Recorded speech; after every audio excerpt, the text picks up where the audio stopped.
Assalamualaikum warahmatullahi wabarakatuh. Apa kabar anak-anak ibu semuanya? Nah, ibu harap anak-anak ibu selalu dalam keadaan sehat walafiat ya. Baik, pada pertemuan kali ini kita akan membahas mengenai materi baru, yaitu mengenai bentuk aljabar. Nah, sebelum anak-anak ibu mempelajari hal ini, tentunya anak-anak ibu harus mengenal terlebih dahulu apa sih itu bentuk aljabar. Nah, untuk mengetahuinya, silakan anak-anak ibu simak video ini sampai akhir ya. Jangan ada sampai yang terlewatkan.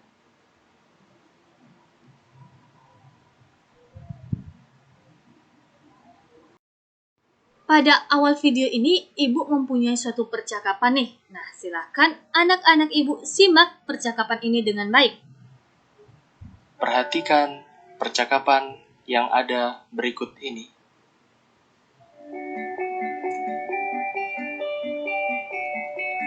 Pak Thohir, kelihatannya beli buku tulis banyak sekali. Iya Pak, ini pesanan dari sekolah saya. Saya beli 2 kardus dan 3 buku. Pak Erik beli apa saja? Saya beli 5 buku Pak. Buku ini untuk anak saya yang kelas 7 SMP. Dan dia sedang belajar matematika. Nah, maksudnya seperti apa ya? Yuk kita pahami bersama-sama. Nah, dari percakapan antara Pak Thohir dan Pak Erik tadi, dapat anak-anak ibu lihat bahwa Pak Thohir dan Pak Erik sama-sama membeli buku, namun dalam satuan yang berbeda, di mana Pak Thohir tadi menyebutkannya ada dalam satuan kardus, sedangkan Pak Erik langsung menyebutkan dalam satuan buku. Nah, coba kita lihat ya. Apa kita lihat dari percakapan tadi, diketahui bahwa Pak Thohir membeli 2 kardus dan 3 buku. Nah, di mana kardus ini juga berisi buku ya. Dan juga Pak Erik membeli 5 buku. Nah, apabila hal ini kita nyatakan dalam bentuk aljabar, maka yang dibeli Pak Thohir akan kita nyatakan dalam bentuk 2x ditambah 3. Sedangkan yang dibeli Pak Erik dalam bentuk 5. Mengapa demikian? Dikarenakan X di dalam 2X ditambah 3 ini, simbol X menyatakan banyaknya buku yang ada dalam kardus. Karena kita tidak mengetahui berapa sih jumlah buku yang ada di dalam kardus ini. Nah, oleh karena itu, kita simbolkan dengan huruf X. Kita perhatikan bentuk aljabar tadi, yaitu 2X ditambah 3.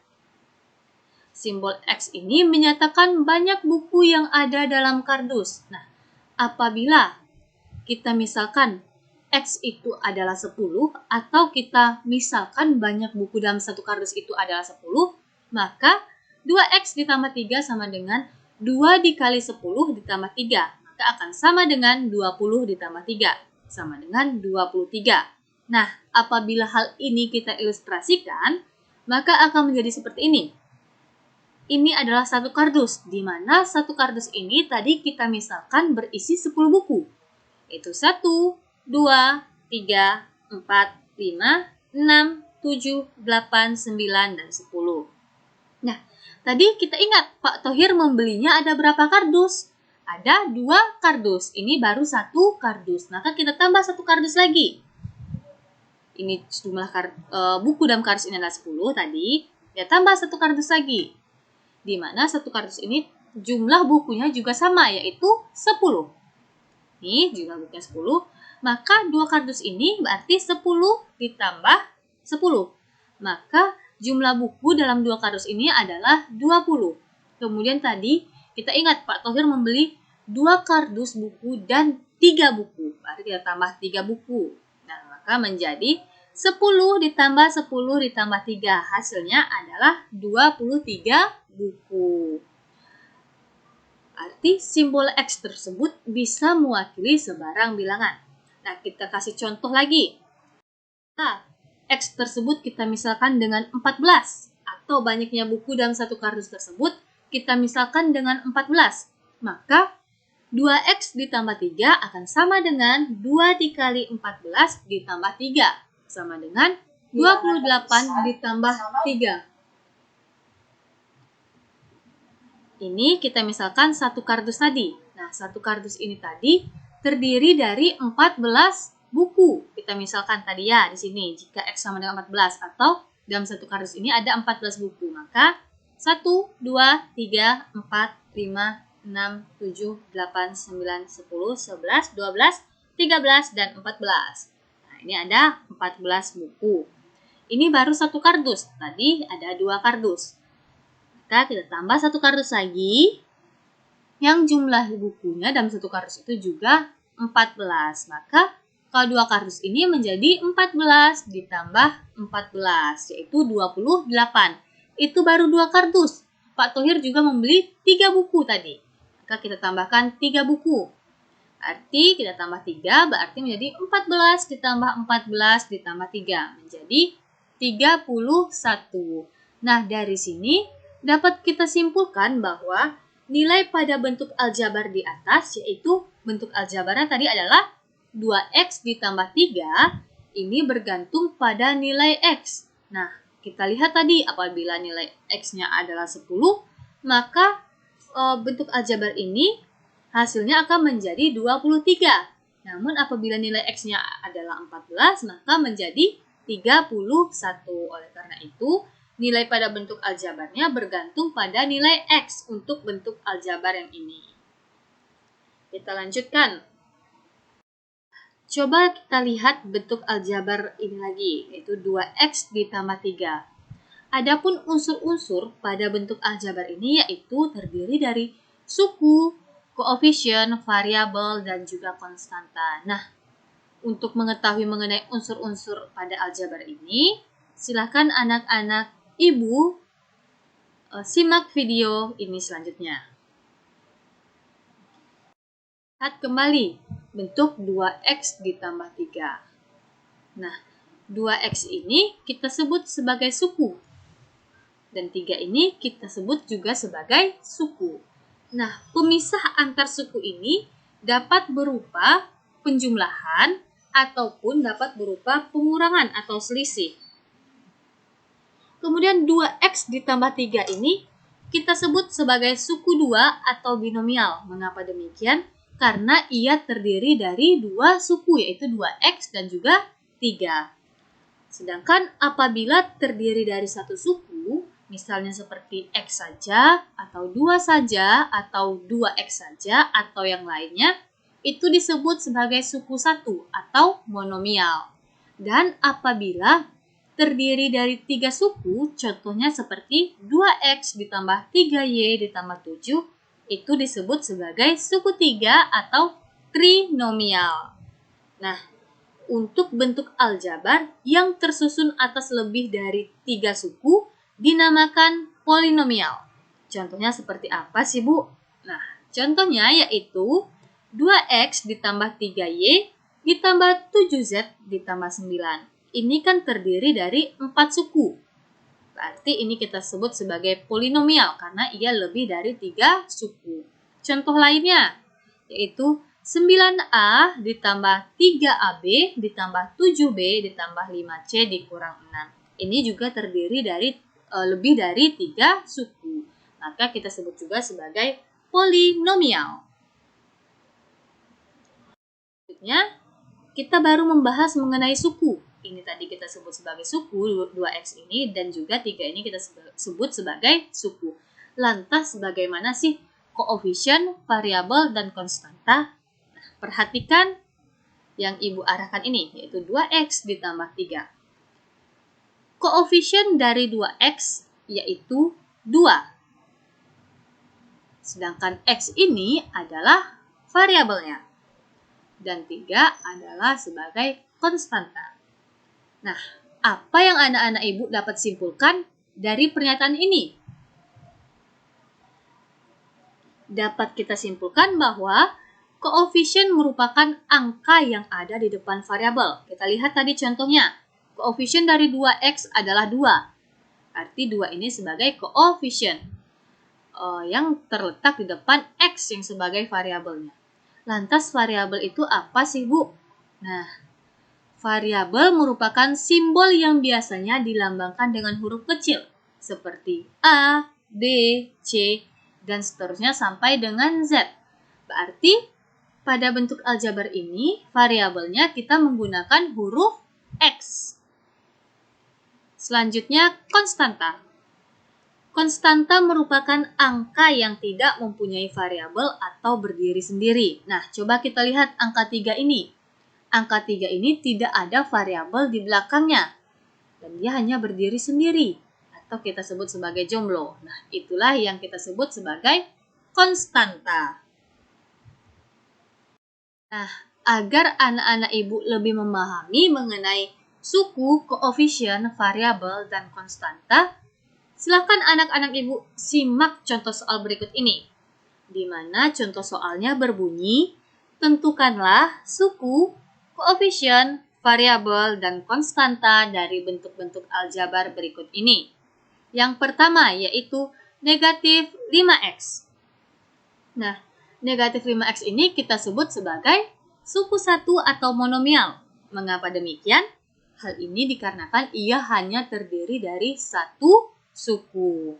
Nah, suku dari negatif 5x ini adalah negatif 5x. Mengapa demikian? Karena apabila ada tanda negatif di depan suku tersebut, maka tanda negatif tersebut harus kita ikut sertakan. Dan karena itu, sukunya menjadi negatif 5x. Kemudian kita lihat koefisien dari negatif 5x. Apa itu? Yaitu negatif 5. Variabelnya yang mana? Ya, yang x ini adalah variabelnya. Sudah paham sampai sini anak-anak ibu? Nah, kalau belum paham, coba kita lihat nomor 2. Nomor 2 yaitu 12y dikurang 2. 12y dikurang 2 ini disebut suku 2 atau binomial. Mengapa demikian? Karena ia terdiri dari 2 suku. Yang mana saja sukunya itu? Yaitu 12y dan negatif 2. Nah, koefisien dari 12y. Berapa koefisien dari 12y? Ya, koefisiennya adalah 12. Dan variabelnya adalah y.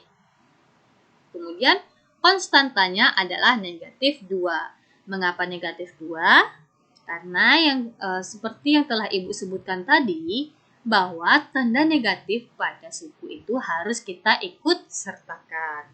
Dan juga karena 2 ini berdiri sendiri, tidak ada variabel di belakangnya, maka itu kita sebut sebagai konstanta. Kita lihat contoh soal yang ketiga. Nah, sepertinya rumit nih Bu, soal yang ketiga. Kita coba lihat ya. Soal yang ketiga yaitu negatif x ditambah x kuadrat ditambah 5. Ini disebut sebagai suku 3 atau trinomial. Karena ia terdiri dari 3 suku. Nah, yang mana saja sukunya yaitu negatif x, x kuadrat, dan juga 5. Nah, koefisiennya, coba kita lihat koefisien. Koefisien dari negatif x adalah negatif 1. Kemudian koefisien dari x kuadrat adalah 1. Mengapa demikian? Ini perlu anak-anak ibu ingat bahwa ini sudah menjadi kesepakatan. Apabila koefisiennya 1, itu angka 1-nya tidak perlu kita tuliskan. Contohnya yaitu koefisien dari negatif x. Koefisien dari negatif x ini sebenarnya adalah negatif 1. Namun kita tidak perlu menuliskannya menjadi negatif 1x. Tidak perlu seperti itu. Kita cukup menuliskannya menjadi negatif x. Begitu juga untuk yang x. Koefisien dari x ini sebenarnya adalah 1. Namun kita tidak perlu menuliskannya menjadi 1x. Kita cukup menuliskannya menjadi x saja. Kemudian variabelnya, coba kita lihat yang mana variabelnya, yaitu x dan x kuadrat. Selanjutnya konstantanya, yang mana konstantanya? Kita lihat yang mana yang berdiri sendiri, yaitu 5. Nah, mudah-mudahan anak-anak ibu sudah paham ya sampai batas ini. Selanjutnya yaitu di sekitar kita juga beberapa orang seringkali loh menyatakan banyaknya suatu benda tertentu dengan tidak menyebutkan satuan benda tersebut. Akan tetapi, mereka menggunakan satuan kumpulan dari jumlah benda tersebut. Misalkan nih, seperti karung beras, satu keranjang apel, satu keranjang jeruk, dan lain sebagainya. Ibu beri suatu contoh, yaitu dalam suatu kotak terdapat beberapa bola, sedangkan dalam suatu tabung terdapat beberapa bola dalam jumlah yang lain. Jadi jumlah bola yang di dalam kotak dan di dalam tabung itu berbeda. Maka kita bisa memisalkannya, X itu untuk menyatakan banyak bola dalam satu kotak, dan Y menyatakan banyak bola dalam satu tabung. Dan X dan Y ini boleh anak-anak ibu ubah menjadi huruf lainnya. Maka ini yang kotak tadi kita misalkan banyaknya bola dalam kotak kita misalkan dengan X. Kemudian banyaknya bola dalam tabung kita misalkan dengan Y. Coba lihat. Nah, ini ada 2 bola, berarti kita dapat menuliskannya dalam bentuk aljabar yaitu dengan angka 2 saja. Kemudian apabila ada 2 tabung, tabung tadi kita misalkan dengan huruf Y, maka kalau ada 2 tabung menjadi Y ditambah Y, atau langsung kita tuliskan 2Y. Kalau kotak tadi, kita memisahkannya dengan huruf X, maka apabila terdapat 2 kotak seperti ini, bisa kita tuliskan menjadi X ditambah X, atau 2X. Coba anak-anak ibu perhatikan. Ini terdapat 2 kotak dan 4 bola. Maka bentuk aljabarnya dapat kita nyatakan menjadi 2X ditambah 4. Mengapa demikian? Karena kotaknya ada 2, di mana kotak tadi kita misalkan dengan huruf X. Banyaknya bola dalam kotak, kita misalkan dengan huruf X. Maka banyaknya bola menjadi 2X ditambah 4. Kalau misalnya terdapat 2 kotak, 1 tabung, dan 4 bola. Bagaimana cara anak-anak ibu menyatakannya dalam bentuk aljabar? Ya, kita misalkan lagi dengan huruf tadi. Itu 2X ditambah Y ditambah 4. Ini 2X karena ada 2 kotak. Kemudian Y karena ada 1 kotak. Ditambah ada 4 bola. Nah, contoh lainnya nih. Ibu ada 2 kotak, 3 tabung, dan 6 bola. Nah, kalau kita nyatakan dalam bentuk aljabar menjadi 2X, yaitu ini 2 kotak, banyaknya bola dalam 2 kotak. Kemudian tambah 3Y, karena ada 3 tabung, ditambah 6. Ini ada 6 bola. Baiklah, sekian video pembelajaran dari Ibu. Mudah-mudahan anak-anak Ibu bisa memahaminya. Ibu akhiri, wassalamualaikum warahmatullahi wabarakatuh.